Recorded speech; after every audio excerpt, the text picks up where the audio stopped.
বুঝেছি বুঝেছি, আমি অনেক ভেবে চিন্তা দেখেছি। তাই তো আমার ইচ্ছা তোমাকে আর খেলা ঘরের খেলনা হয়ে থাকতে দেবো না। এবার সেখান থেকে আমি তোমাকে টেনে তুলবই। আমার অনুরোধ, তুমি একবার আমার কথাটা ভেবে দেখো। বাবা, আমি অনেক ভেবেছি, ভেবে চিন্তেই তো আমি এত দূর এগিয়ে এসেছি। কত দূর এগিয়ে এসেছো, কিন্তু তত দূর পিছিয়ে যাও শিখা। কারণ এই পথ বড় দুর্গম, আবার বড়। তুমি কি জানো না শিখা, তোমাদের এই কারখানায় আমি সামান্য একটা শ্রমিক পাচ্ছ। তাতে কি হয়েছে? আমার তো কোনো কারিগর, কোনো চাকরিজীবী বা কোনো ধনীর দুলালের দরকার নেই। আমার প্রয়োজন শুধু একটা মনের মতো মানুষ। নিমজ্জিত সংসারে তুমি খাবে কি? খাবো প্রকৃতির জল, আলো, বাতাস আর তোমার বুক ভরা ভালোবাসা। কিন্তু লজ্জা নিবারণ করবে কি? তুমি তো আমার লজ্জা নিবারণ, আমার অঙ্গের ভূষণ। আমি বুঝতে পারছি না, তাহলে তোমার এই বিলাসিতার জীবন আমি আজ থেকে চিরতরে ত্যাগ করলাম। আমি ভাবতে পারছি না শিখা, তোমার ওই সুখ জীবন ছেড়ে আমার মতো একটা ছেলেকে নিয়ে তুমি কি করবে, কি পাবে? ওরে বাবা রে, আমি এত কিচ্ছু ভাবিনি, এত আর ভাবতে পারছি না। আমি শুধু জানি জানো তোমার ভালো বেশেছি, আমি তোমার ভালো বেশেছি, চিরসাথী হয়ে এসেছি, তোমার ভালো বেশেছি, আমি তোমার ভালো বেশেছি।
অন্যায় করলে এই যুগের মেয়েরা আর কোনো দাদাদেরকে অন্যায় করে না।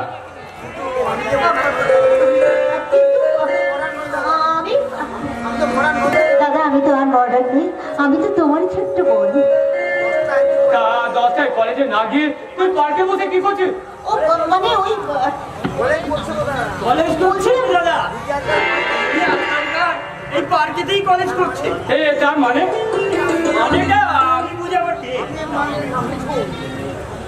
আমি কাজের নামেই মিঠুন, কিন্তু কাজে সিনেমার হিরো নই। এই ফুটপাথ থেকে পুরিয়ার একটা চাকর মিঠুন, মানেটা বোঝানোর মাস্টার এই মাত্র চলে গেলে। মিঠুন, আমি কিন্তু খুব রেগে যাচ্ছি। এলো তো আমার কিছু করার নেই দিদিমণি। বর্তমান খবরের কাগজে এক টিভিতে এই পার্কে চলার কথা সবাই জেনে গেছে। আচ্ছা আচ্ছা, এতক্ষণ বুঝলাম। তারপরে আমার পেছনে এসে বিলাই লাগানো হয়েছে। আচ্ছা, বাড়ি যাই, তারপর দেখাচ্ছি বেলা। দাদা, আমি কলেজ ছিলাম। ওরে পাগলি, এই দাদা সাপোর্ট না থাকলে তোর কি সাধ্য যে দুদিন সে গাছপুর পর মেয়ে হয়ে এত দূর এগিয়ে যাও? আর এগিয়ে না গিয়ে এবার হয়তো পিছিয়ে আসতে হবে। তার মানে তোর এই কথার মানে? কারণ ম্যানেজারের দৃষ্টি পড়েছে ওই দিদিমণির দিকে। সেই দিন ম্যানেজার যখন বাবু ওই প্রদীপটার কথা আলোচনা করছিলেন আমি সব শুনেছি। তাহলে এই কথা তুই আমাকে আগে বলিনিস কেন? তার ফুরসত পেলামই কোথায়? তোর কি মনে হয় বাবা ওই ম্যানেজারের কথায় বেদ বাক্য বলে মেনে নেবে? বাবু এখন ওই ম্যানেজারের হাতে পুতুল, সে যেমন নাচাবে বাবু তেমনি নাচবে। তাহলে ওদের দুজনের ওপর থেকে ওই প্রতিবার শিখাকে বাঁচানোর কোনো উপায় নেই? এখনো আমার এই মাইন্ডে নেই, তবে আমি খুঁজে দেখতে পারি। ঠিক আছে শোন, তোকে এ বাড়ির কোনো কাজ আর করতে হবে না। তুই শুধু ওদের উপর লক্ষ্য রাখবি, কোনো কারণে যেন ওদের দুজনকে কাটা নাচুর লাগিয়ে দিস না। আমিও আমার জীবন থাকতেও আমি ওদেরকে গর্মের মতো আটকে রাখবো।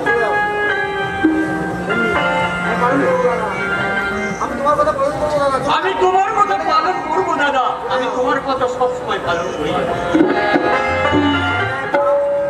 অন্যায় আর পাপ অধর্ম বাবাকে গ্রাস করে নিয়েছে। ওদের কবল থেকে উদ্ধার করার কোনো পথ আবার চারা নেই। বাবা শেষ পথ অবলম্বন করতে গেলে আমাকে ভুলে যেতে হবে সেই মহামানবের বাণী, পিতা স্বর্গ, পিতাই ধর্ম, পিতাই পরম।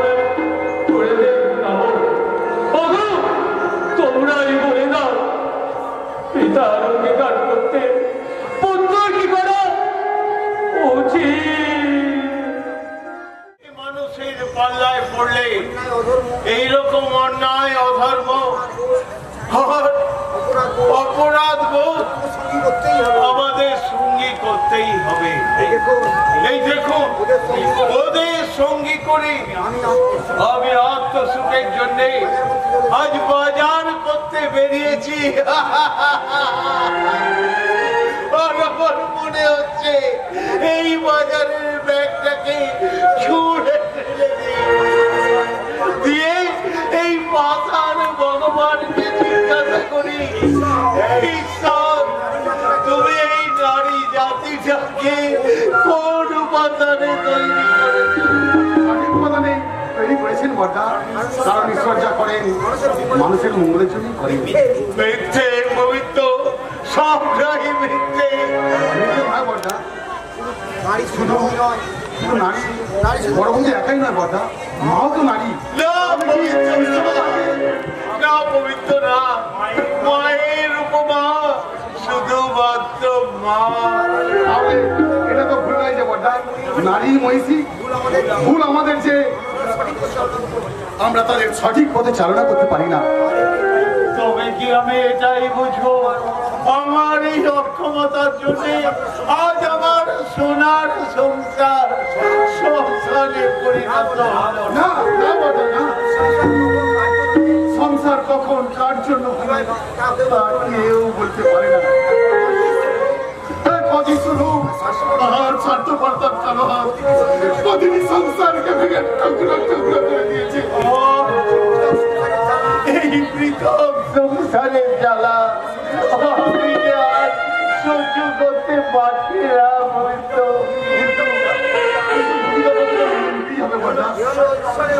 এ হলো এক অদৃশ্য হাতের খেলা। নইলে নইলে একজন পূর্ণমান্য শিক্ষকের সেই অবস্থা হবে কেন? আমি জানি না, আমি জানি না। মাস্টার মশাইয়ের মতো মানুষের এই সমাজ সংসারের মুখে শেষ ঠিকানায় কোথায়? শেষ ঠিকানায় কোথায়? ভগবান, এই শেষ ঠিকানা ছাড়ার আগে আমার যেন মৃত্যু হয় না। যে বাবা মা আমাদের মানুষ করার জন্য তাদের সর্বত্র দান করলো, আজ তাদের পায়ে একবার মাত্র হাত দেবার অধিকার আমাদের নেই। ভগবান, এইভাবে বেঁচে থাকার থেকে মৃত্যু অনেক ভালো।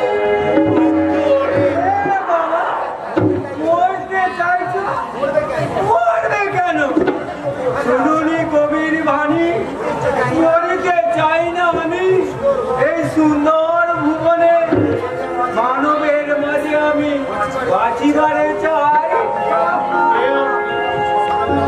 সকাল সকাল পথ খেয়ে এসেছে, আমার সকাল বিকাল আছে নাকি? আমি সালাম মাল্টিমিলিয়ন বীরেশ্বর মিত্র ছেলে অর্পণ মিত্র। আমি বীরেশ্বর মিত্রের ছেলে, তার মানে তুমি ডোনার দাদা? Yes, she's my sister. That's not, she's Sudip Ray's wife. But for you, আমি সুদীপ রায়ের বর্তা জয়দীপ রায়। I am sorry, বর্তা। কিছু মনে করবেন না। না না, ঠিক আছে। তুই সারা জিন্দগিটাই ফুল আছে, আচ্ছা কাম করবি কি করে? আপনি बहुत खुश बात আছে বাবুজি। দুশালা আমার কারবারে পান্ডার আছে, সম্মানে আঘাত দিয়ে কথা বলবেন না কাকা বাবু, কারণ উনি হচ্ছে আমার ভগ্নিপতির বড় দাদা। নমস্তে বাবুজি। Don't mind. খুশির পর খুশ খবর আছে তো? এই সংসার রণাঙ্গনে সবাই ভালো থাকবে যেদিন এই পৃথিবী থেকে স্বার্থ, লোভ আর হিংসা সব চলে যাবে।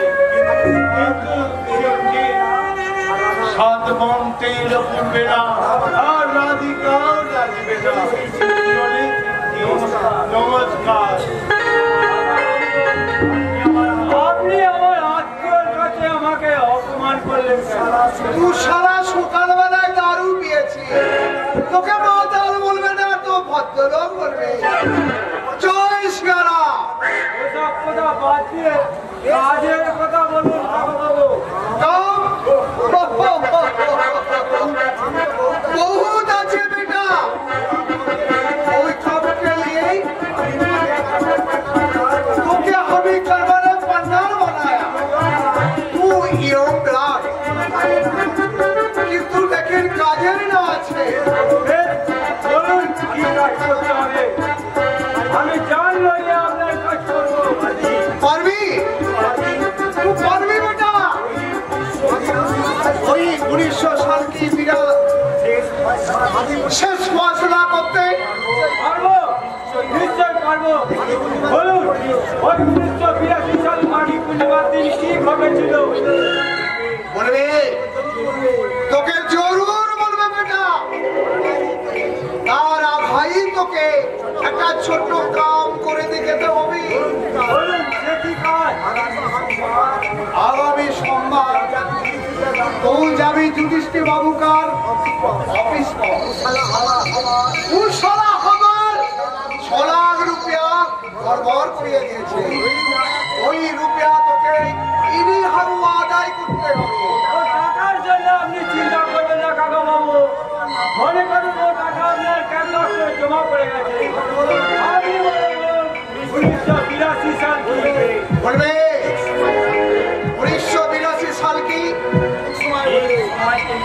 ठीक समय के लिए जरूर बोलबे बेटा। वही दिन का फसला के लिए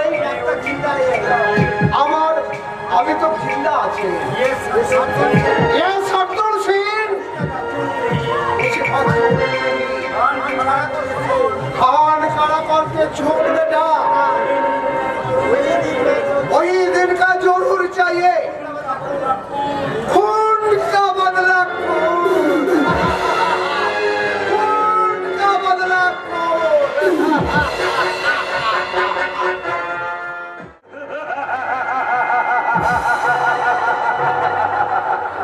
না না না, আমার গুরুদেব বলেছেন বাবা যুধিষ্ঠির ক্ষমাই হলো পরম ধর্ম। তাই হিংসা পরিহাস করে চলবি। কোন কার্য উদ্ধার করতে যেন রক্তপাত ঘটাসবে বাবা। তাই গুরুদেবের কাছে দীক্ষা নেবার পরই ফুল গড়া ছেড়ে দিয়েছে। আমার গুরুদেব দয়াল প্রভু শ্যামসুন্দর গোস্বামীর আদেশ।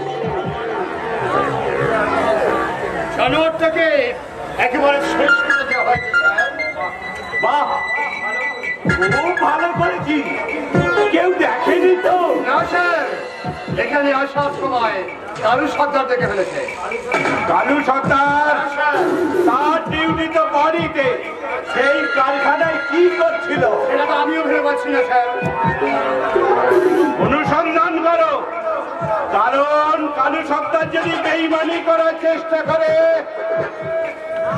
না বাবু, এই কালু সর্দার ছোট লোক হতে পারে, গরিব হতে পারে, কিন্তু সে বেঈমান নয়।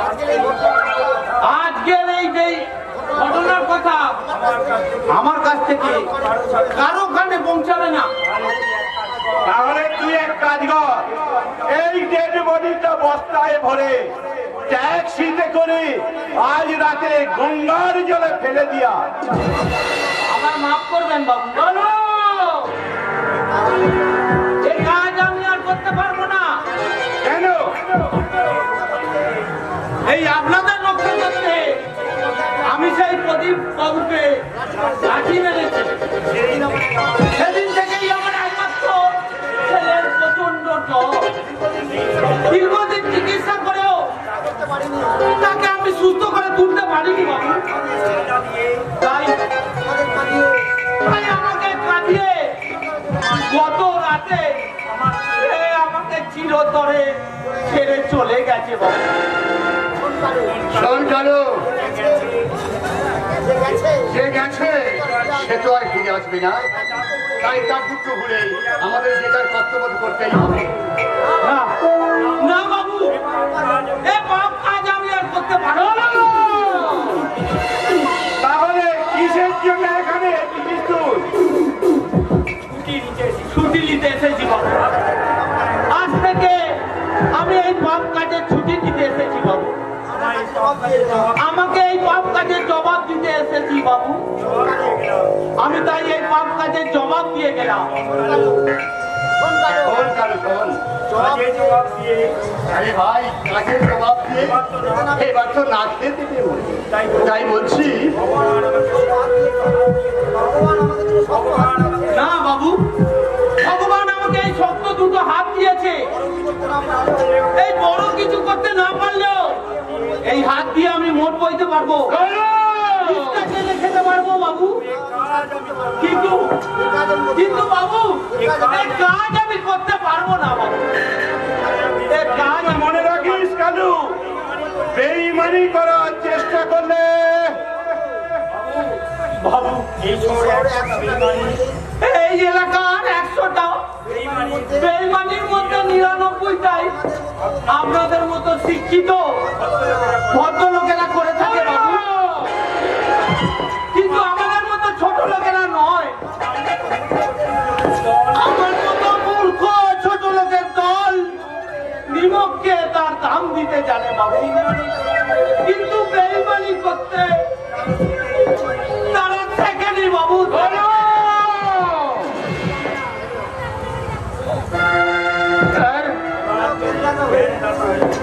এরাও যদি জ্ঞানদাতা হয়ে যায় তাহলে সমাজটাই উচ্ছন্ন যেতে বাকি কোথায়? হ্যাঁ স্যার, বলুন। এখন এই রাস্তা আপাতত বস্তায় ভরে আমাদের গুপ্ত কক্ষে রেখে দে। রাত্রিরে বস্তাটা গঙ্গার জলে ফেলে দিয়ে আসবি।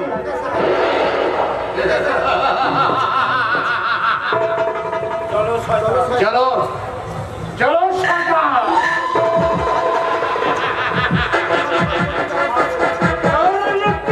শুরু হয় কর্মজীবন।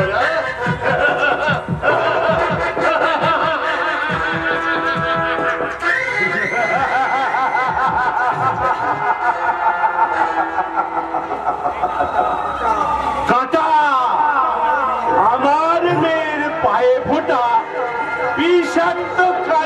ওটাকে চিরতরে উপড়ে দিয়েছে আমারই পোষা এক পাঁঠা। শুনছি ওটা নাকি খুব গন্ধ ছড়াচ্ছে, তাই ওটাকে সরিয়ে দিয়ে আমার চলার পথে কণ্ঠক মুক্ত করে খুব শীঘ্রই আমার গুরুদেব দয়াল প্রভু শ্যামসুন্দর গোস্বামীর আদেশে এই সংসার কারাগারে কামিনী কাঞ্চনের মোহ ত্যাগ করে আমি বৃন্দাবন চলে যাব। গুরু কি পাই কেবলা।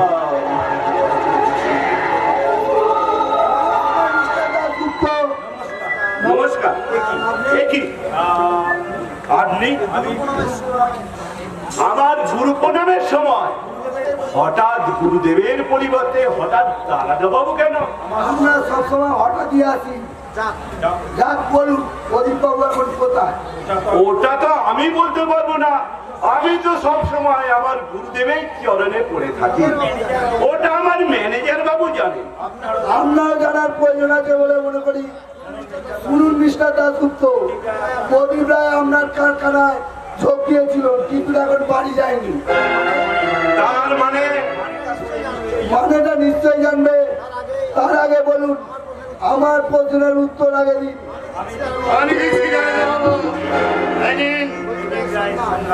এটা করলেই বুঝতে পারবেন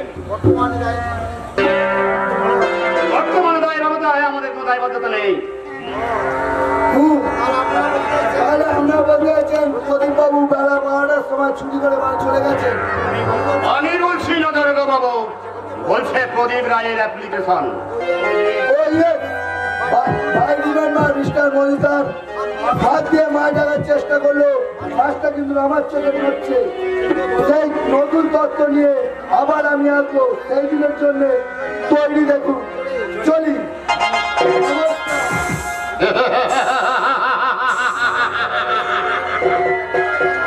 নিশ্চয়ই দেখা হবে। তার আগে গঙ্গার বুকে বসবে ওই শয়তান প্রদীপের নাম।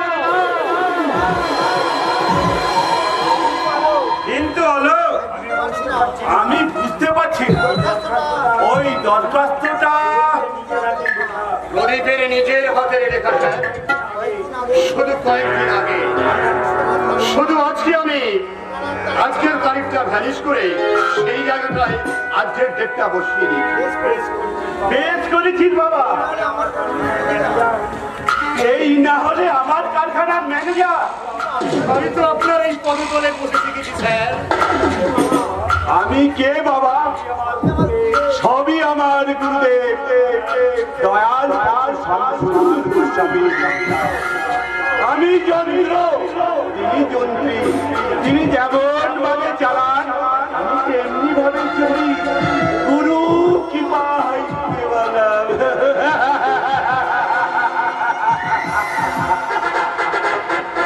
গুরু কি পাই,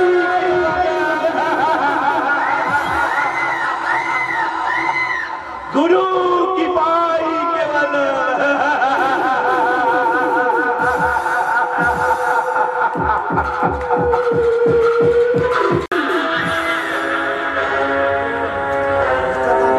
দাসগুপ্ত,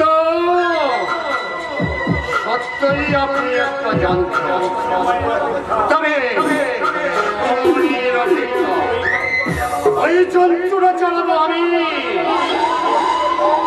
সেদিন আপনাকে বসতে বসলে বসবেন আর উঠতে বসলে উঠবেন, আর আপনার একমাত্র আদরণী শিখা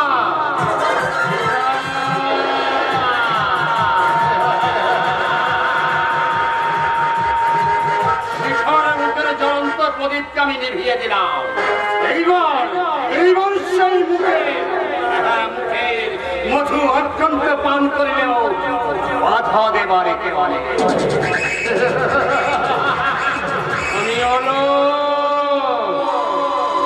অলোক মজুমদার। খুন করে আমার পেশা,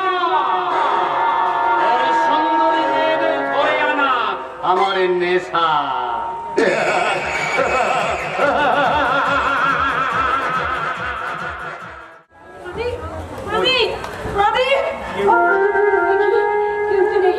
অনেকেই ডাকলো আমাকে, কিন্তু আমি তো কষ্ট শুনতে পেয়েছি।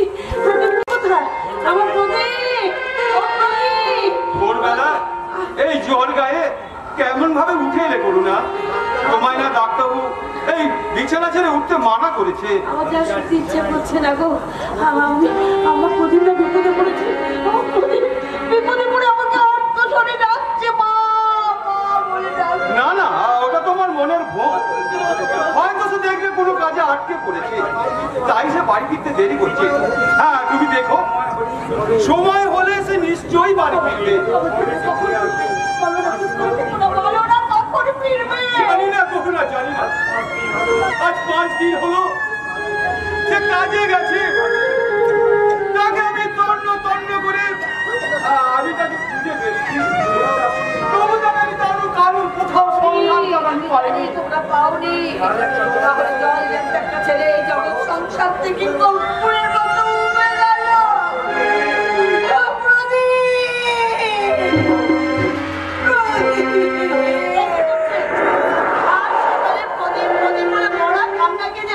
শ্মশান বানিয়ে ফেলেছে। প্রদীপ বাড়িতে না ফিরে যাবেটা কোথায় শুনি? বলতে বললে 5 দিন হলো ছেলেটা বাড়ি ফিরে আসছে। কোথায় হয়তো ব্যাংক ডাকাতি করে পুলিশের হাতে ধরা পড়ে জেল খাচ্ছে। না না না, কথা বলো না বাবা।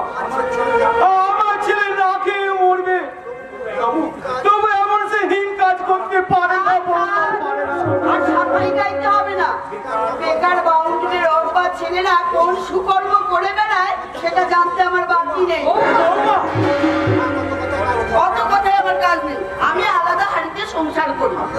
আপনাদের ছেলে ডাকাতি করে অনেক অনেক টাকা এনে দিই, কি ভুল করে জেল খাটুক, এটা আমার কি? বৌমা, কিছুই যদি তোমার নয়, তাহলে এত কথা বলতে এসেছো কেন আর এইখানে? আর এদের কাটা খায়ে নুনে ছিটেই বা দিচ্ছ কেন?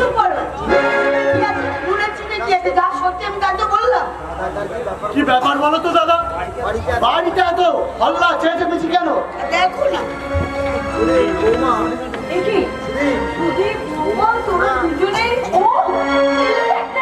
হিন্দি সিনেমা দেখছিলাম, কিন্তু আপনাদের চিৎকারে তাও দেখা গেল না।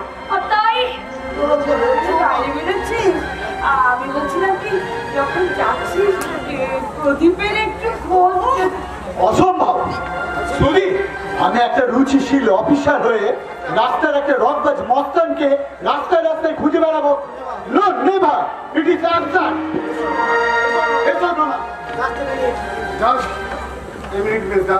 এই তো আমরা সকলে এখানে আছি।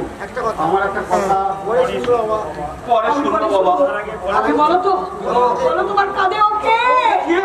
সমাজের বুকে এক অবহেলিত উপেক্ষিত চরিত্র, সেই সংসারের জঞ্জাল, আমার জীবন নাটকের নায়ক প্রদীপ রায়।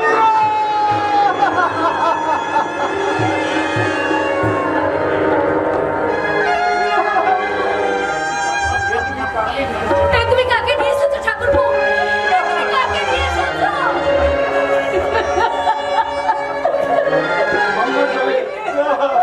পোশাক ভুলে গেছি।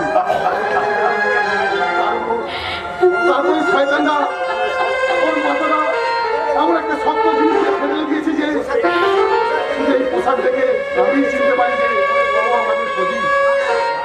না না, প্রদীপ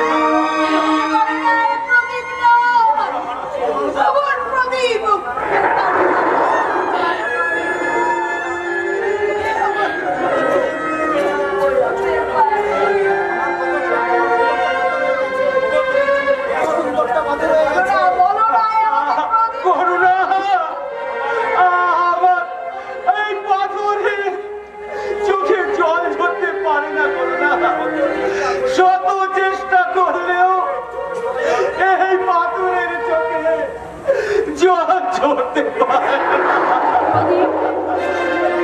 প্রদীপ, তুমি কি সত্যি নেমে গেছে? প্রদীপ, তাহলে আমার মনের মধ্যে তুমি এমনি করে দাহ দাহ করে চলে উঠেছিলে কেন? বলো, বলো না প্রদীপ, তুমি বলো না।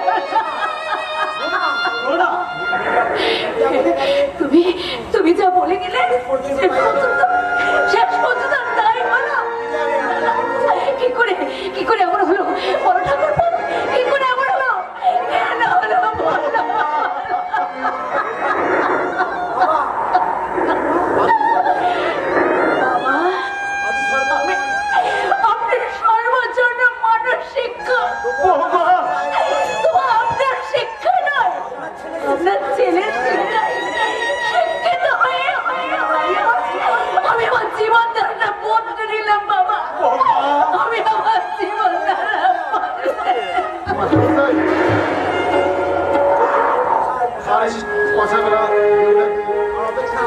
সংস্কার না করে ওকে শ্মশানে দাহ করার ব্যবস্থা।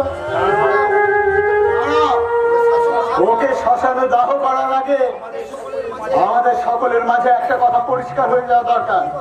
কি কথা? দাদা এই সংসার থেকে অনেক আগেই আলাদা হয়েছে। প্রদীপ যদিও কিছু রোজগার করে দিচ্ছিল, তাও তো বন্ধ হয়ে গেল। এই সংসারটা তাহলে চলবে কি করে? বাবা মায়ের দায়িত্ব কে নেবে? তুই বলছিস কি? হ্যাঁ হ্যাঁ হ্যাঁ, আমি ঠিকই বলছি। আমার বাড়িটা কমপ্লিট হয়ে গেলে আমি সেখানে গিয়ে উঠবো। তখন তোমাদের চলবে কি করে? কি হবে তোমাদের শেষ ঠিকানা?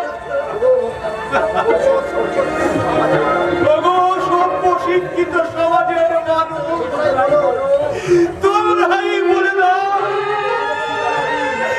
এবার আমাদের ঠিকানাটাই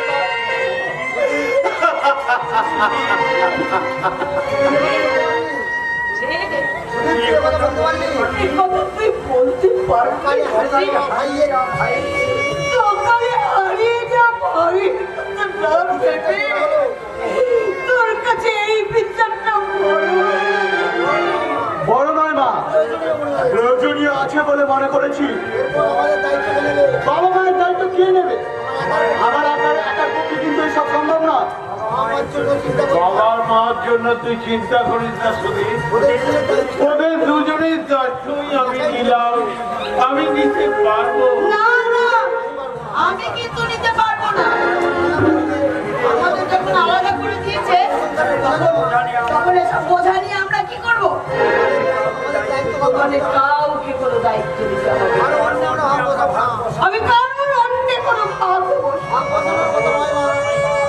ভাগ বসাবার কথা নয় মা, আমি শুধু বলতে চাই তোমাদের একজন আমার কাছে থাকবে আর একজন দাদার কাছে থাকবে। এই সোসাইটির ক্ষেত্রে এটা একটা সুন্দর ব্যবস্থা। এর ফলে দুজনেই একটা করে বিনা পয়সায় চাকরি।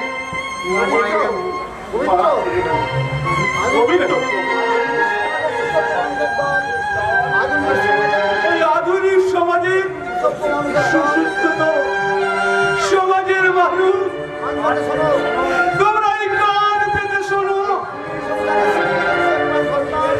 এই শিক্ষিত সমাজের বিবেক মা সন্তান বুঝে দিচ্ছে তার বাবা মায়ের ওই শেষ ঠিকানা।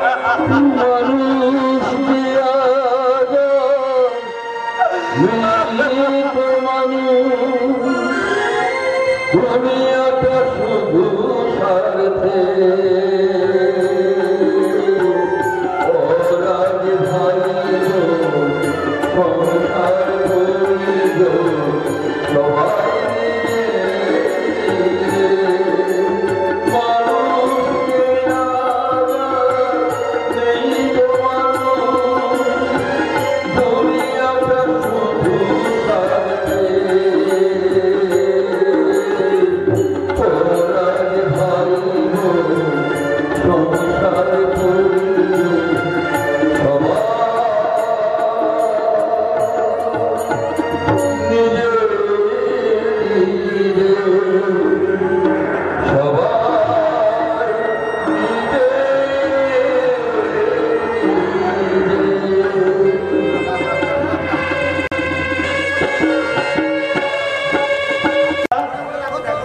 তুমি মনে করে দেখো তো আমাদের এই 40 বছরের দাম্পত্য জীবনে করণগিরি আমাদের মতে রমিল হয়েছে করুণা।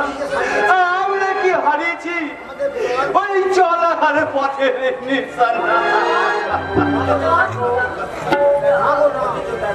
অথচ দেখো আজ আমাদের এই সন্তান খুঁজে দিচ্ছে আমাদের ওই নতুন ঠিকানা।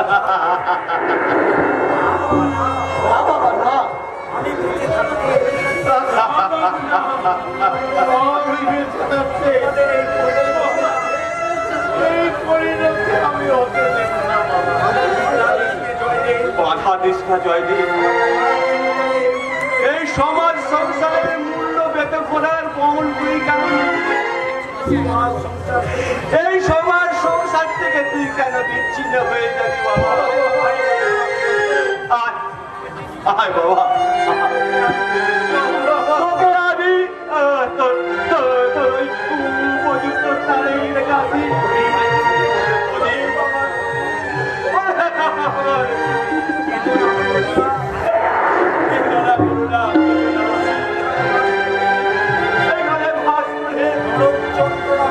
এই নরম যন্ত্রণা ভোগ করার দিকে এই তিল তিল করে মিটিয়ে দেখে ভালো এই ভালো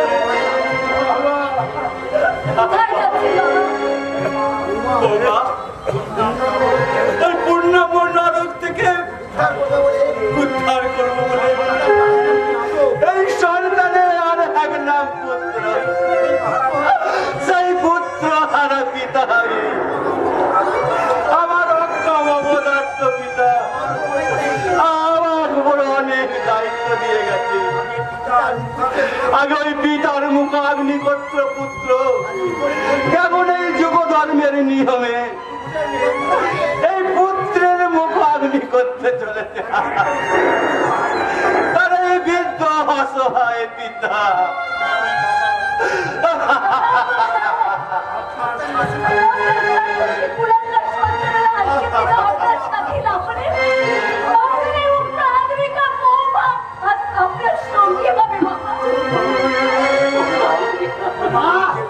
তোমাকে আমি যেতে দেবো না। মাননীয় ভদ্রমন্ডলী, আপনাদের সমাজ সংসারে এই দৃশ্য ঘটে যাওয়ার পর কি রাস্তাঘাটে টানে বাসে আপনারা জোর গলায় বলতে পারবেন যে আপনারা ঈশ্বরের শ্রেষ্ঠ সৃষ্টি মানুষ?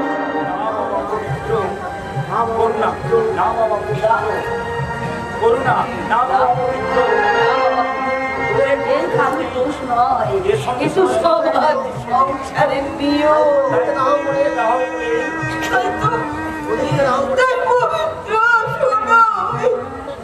প্রদীপকে দাহ করে আমাদের যেদিকে চোখে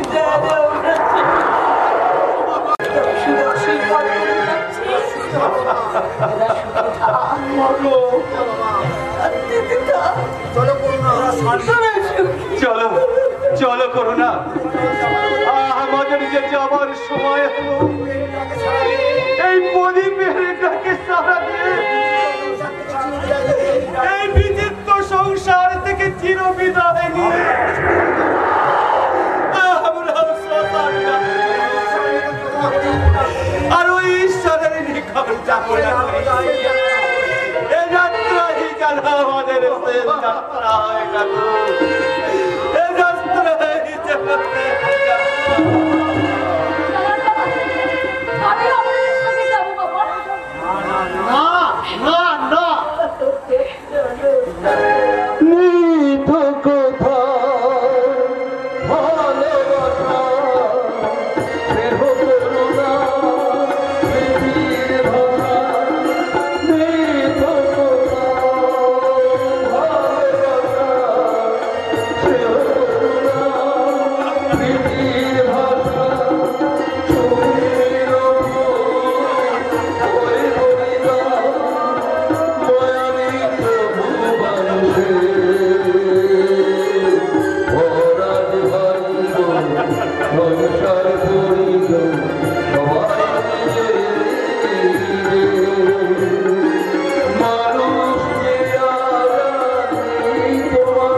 কেমন করে থাকবে? তুমি বলে দাও, তুমি বলে দাও।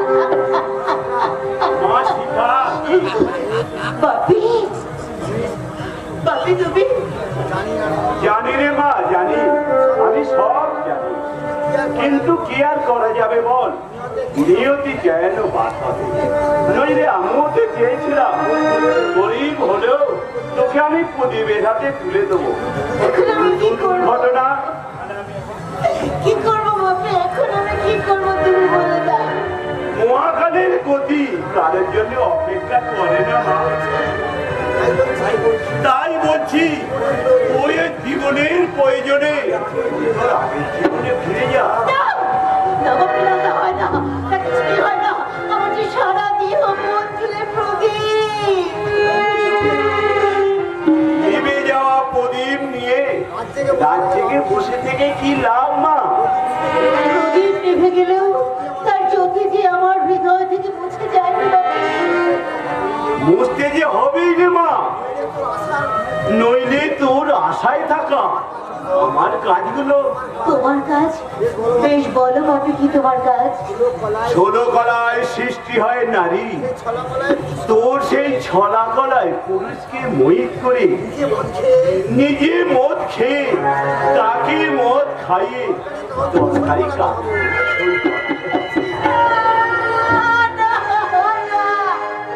কিছুই হয় না। ছি, ছি, ছি বাপি, তুমি এত নীচ বাবা হয়ে পেরেছি তুমি। সঠিক পথেই চালনা করছি রে মা, কারণ বর্তমান যুগে নারীর রূপ যৌবন যে কোনো ব্যবসায় শ্রেষ্ঠ হাতিয়ার। বাপি ছি, ঈশ্বর, এ কথা শোনার আগে কেন আমার মৃত্যু হলো না? বাতাস তুমি পার গতি বন্ধ করো, সূর্য তুমি অগ্নি বৃষ্টি করে ধ্বংস করো। এই যে ধ্বংস করে দেবী, আমি আর সহ্য করতে পারছি না, পারছি না। তোর কান্নার এই পৃথিবীর কোনো কিছুই পরিবর্তন হবে না রে মা, তাই কান্না বন্ধ করে মন দিয়ে শোন। আগামী পরশু অর্পণ নামে এক যুবক 5 লাখ টাকায় টাকা আছে, তাকে মদ আর যৌবনের নেশায় মাতাল করে বন্ডে সই করিয়ে নিবি। কিছুতেই পারবো না। শিখা, আমি বলছি তুই পারবি, পারতে তোকে হবে, নইলে তোর আশায় থাকা আমার কাজগুলো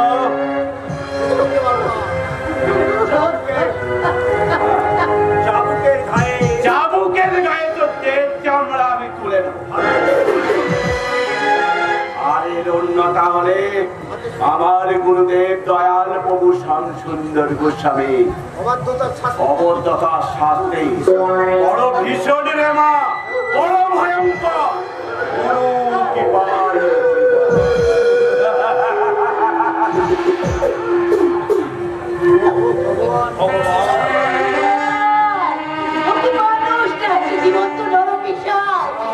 প্রদীপ, প্রদীপ তুমি বলে দাও এবার আমি কি করবো? এবার আমি কি করবো? পারছি না, পারছি না। তোমার এই আদর্শ মুখে আগলে রেখে আমি কি করবো তুমি বলে দাও। আমি যে ক্লান্ত, পরিশ্রান্ত। আমি আবার ক্লান্ত পথচারী, কাটার মুকুট লাগে ভারী, বুঝি জীবন দুদিকে দুজনারি, মেনে নিলেও কি মেনে নিতে পারি, ছুতে গিয়েও যেন হাতের নাগালে না পাই, এভাবে হেরে যাই যে ঘুরে তাকাই, কেমন যেন আলাদা আলাদা দেখে তাই খুশি করেছি প্রায়, কেমন যেন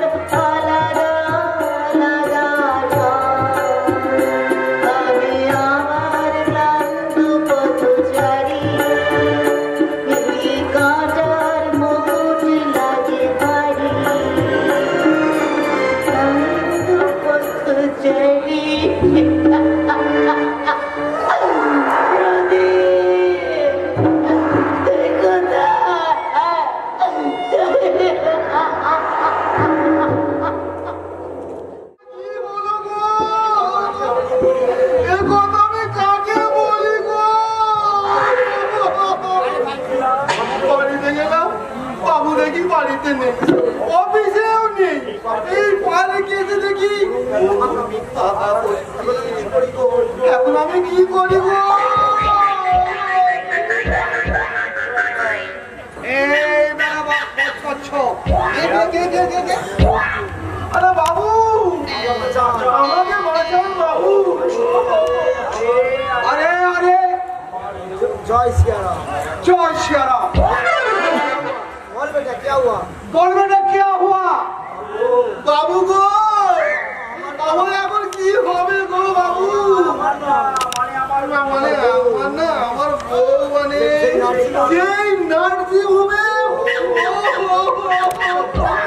না লড়কা হয়েছে না লড়কি হয়েছে। আগে তা না বাবু, তাহলে তো বেঁচে যেতাম। সেনা সেনা আমদা করছিস কেন? আমদা করছিস কেন? কি করে বলবো বাবু? বলতে গেলে তো আমার বুকটা ফেটে যাচ্ছে।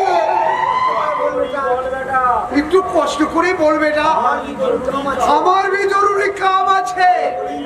বলেই গেলি আমার বউটা নয়, আমার বউটা না হিজড়ে মতম করেছে। এখন আমার কি হবে বাবু? জয় সিয়ারাম। এ তো বহুত খুশ খবর আছে বেটা। আপনি কি বলছেন বাবু? আমি লোক সমাজে মুখ দেখাবো কি করে? শালা বউটা না হিজড়ে বাচ্চা পারলো, হ্যাঁ? শালা আমি লোকের কাছে লজ্জার মুখ দেখাই কি করে? আমরা এখন লোকে বলবে আমি তারা হিজড়ে বাপ। বলুন বাবু বলুন, আমার কি লজ্জা বলে কিছু নেই? এটা খুব শরম না আছে বাবা। হিজড়ামেও মানুষ আছে, রাত যেমন আছে, রাত যখন আছে, গাছ যখন আছে, আসলি ফল তো আসলি ফল তো পাবি বেটা। তাই নাকি? আমি পরে পরে আমার বউটা ভালোবাসা পারবে তো? জরুর পারবে। এলে 500 রুপিয়া।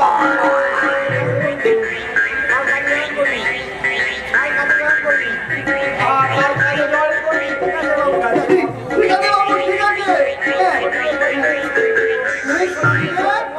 এই শুনলে প্রচুর তাহলে আমার বউটাকে নিয়ে হাসি মুখে বাড়ি যাচ্ছে। হাসি মুখে বাড়ি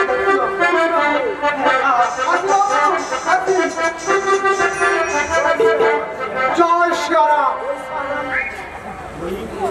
সবই তোমারই সবই লীলা, তোমারই লীলাকে নিয়ে আমি পেয়েছি এক লোহ মানব বেটা। প্রেমজিৎকে আমি করে তুলব আমার তুরুপের তার। ভালো আছেন তো? আরে কালু ভাইয়া তু তো রাম যে কা দূত আছে। ও কথা বলবেন না সিংজি, আমি সামান্য একজন রিক্সাওয়ালা। তোমার দিল ছোটা নেই, বল ওই সমাচার। না না তেমন কিছু নেই, এই রিক্সা নিয়ে যাচ্ছিলাম এই রাস্তা দিয়ে, তাই যেতে যেতে ভাবলাম একটু খবর নিয়ে যাই। একটা খুশ খবরই আছে তো।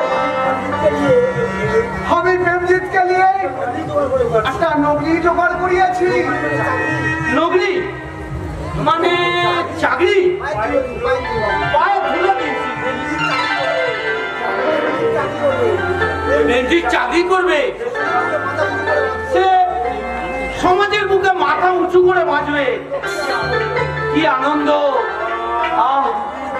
আমার বেঞ্জির, প্রেমজিৎ আর প্রেমজিৎ সবার মুখে একটাই নাম, কিন্তু আমি আজ পর্যন্ত বুঝতে পারলাম না কে প্রেমজিৎ।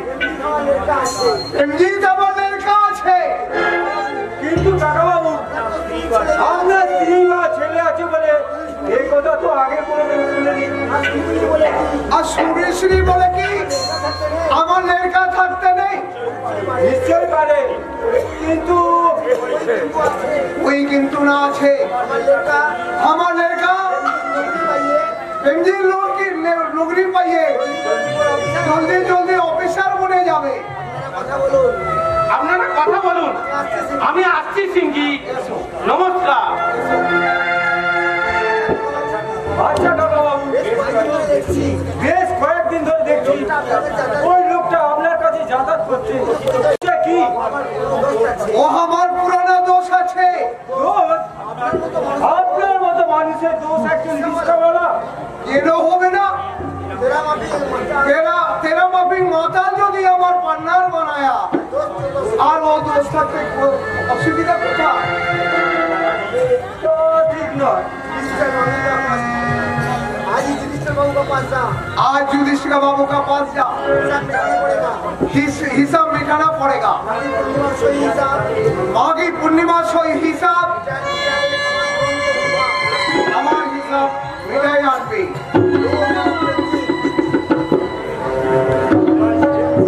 प्रेमजी सत्य लो मानो, बुद्धिते चाणक्य, साहसे शिवाजी, और राणा पितलेर मिश्रण। কিন্তু কে ওই প্রেমজি? কাকা বাবু তো তিন করে কেউ নেই। তাহলে চিন্তায় আমার মাথাটা ঝিমঝিম করছে। না, একটু গলাটা ভিজিয়ে নি। দাদা দাদা আমাকে বাঁচা, পুলিশ আমার গোডাউনে হাট করতে চাইছে। করুক না, এটা তো ভয় পাওয়ার তুমি তো চোরাচালানি করছো না। মানে দুনম্বরই মাল আছে গোডাউনে।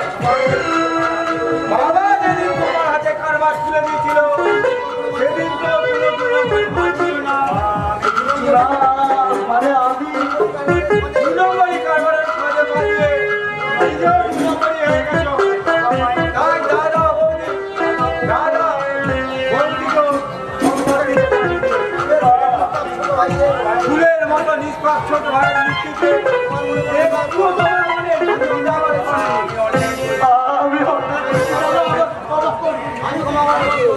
আমি ক্ষমা করাকে